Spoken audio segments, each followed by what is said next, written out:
ஒரு மன்னர் கரெக்டா இருந்தா, ஒரு தலைவன் கரெக்டா ஸ்ட்ராங்கா நல்லவனா இருந்தா ஆட்டோமேட்டிக்கா அந்த கட்சி ஒரு நல்ல கட்சியா இருக்க போது, தலைவனே படுமோசமா இருந்துட்டான்னு வைங்களேன், முடிஞ்சு கதை.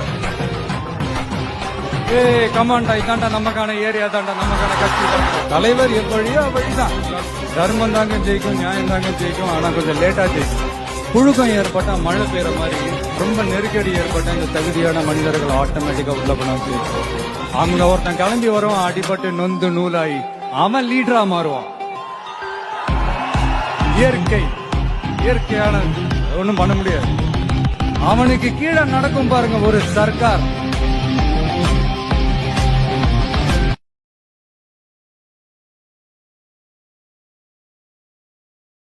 ஒரு மன்னர் கரெக்டா இருந்தா, ஒரு தலைவன் கரெக்டா ஸ்ட்ராங்கா நல்லவனா இருந்தா ஆட்டோமேட்டிக்கா அந்த கட்சி ஒரு நல்ல கட்சியா இருக்க போது, தலைவனே படுமோசமா இருந்துட்டான்னு வைங்களேன், முடிஞ்சு கதை.